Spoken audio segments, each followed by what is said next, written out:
So, I want to ask you to start this sermon off for me. And in case you're thinking, well, gosh, last time we preached the whole sermon for. Don't worry, I'll have my say. But I do want to ask you to start off this way for me, if you would. I want you to take just a moment. You can keep your eyes open or close your eyes if that's easier. But I want you to imagine in your mind's eye a picture, a snapshot of Jesus. Really, a picture of Jesus. Imagine a picture of Jesus. What is he wearing? Where is he? What's he doing? Just take a second and imagine this snapshot of Jesus. Just a second.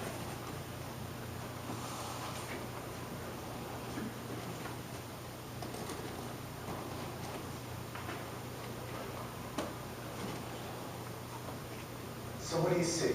What's the snapshot? Just shout it out. Sitting in a house with 5 or 6 friends. Great. What else? Gathering a multitude of people. Thank you. On the shore with his disciples. On the shore with his disciples. Beautiful. Holding someone's hand through a difficult time.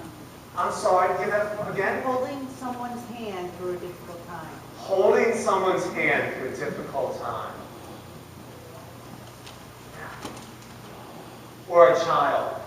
You see him as a child? You see him as a child. Yeah. So many pictures of Jesus. None of you mentioned, well, I see him wearing a crown, sitting on a throne as a king. What? Someone over here? What's that? Oh, get who? What?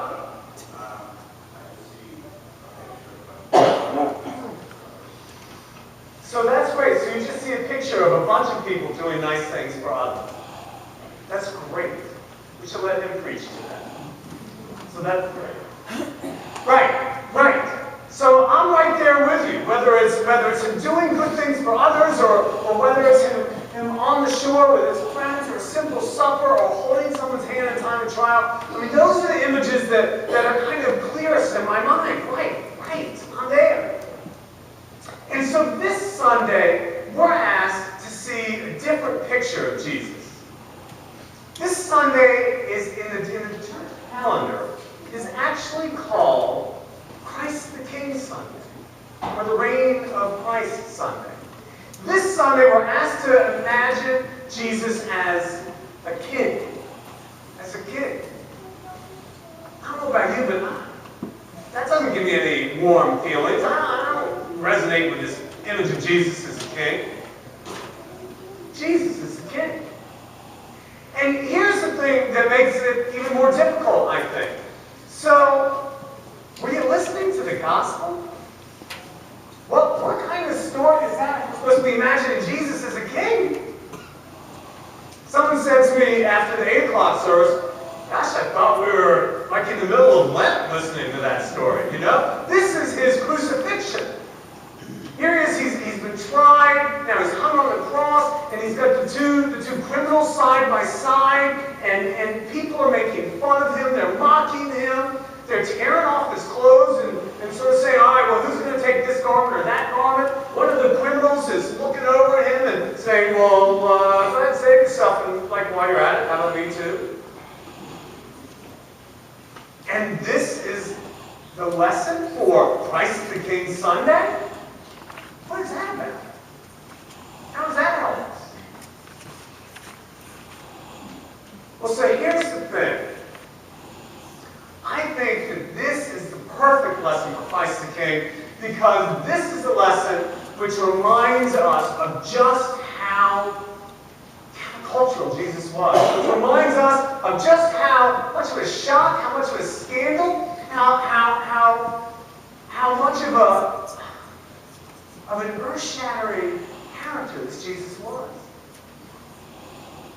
He was no royal king with robes, distant and remote, not like the kings that we know of today. He was a king that walked with the people, so to speak, the common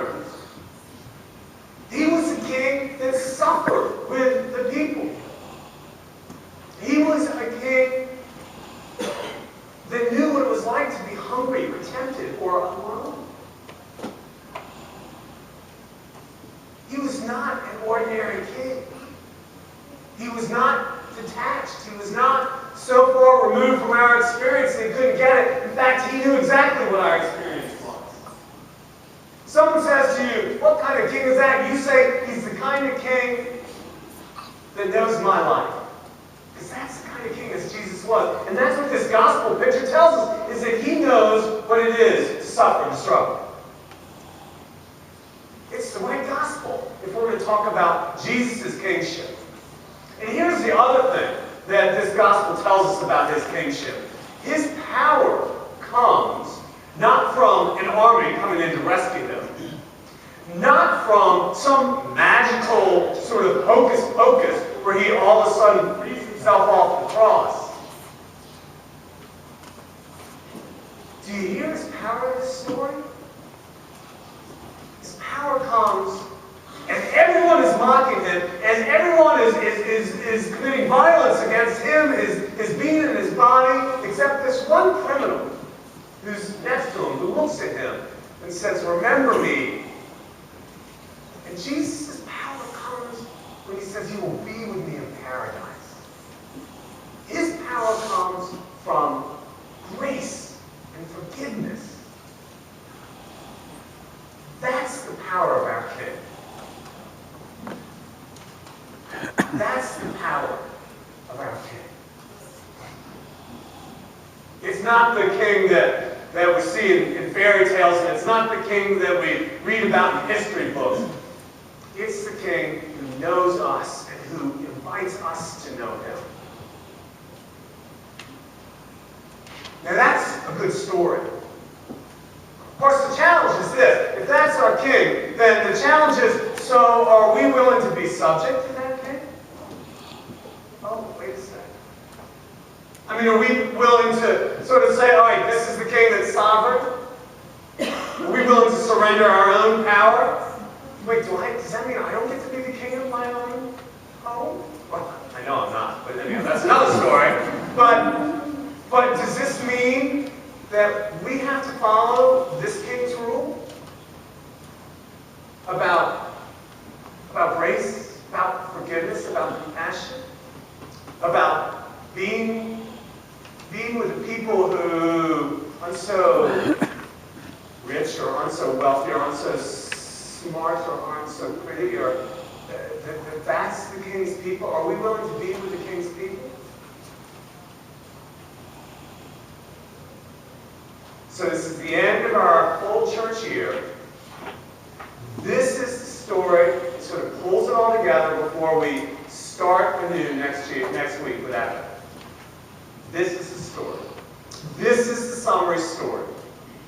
What is it all about? It's about grace. It's about forgiveness. It's about looking in the face of suffering, in the face of chaos, in the face of anger, in the face of violence, and somehow rising above that. Are we willing to be a part of that kingdom? I think it's good news that this is our king. I think it's uncomfortable, but good news that this is the picture of our king that we have.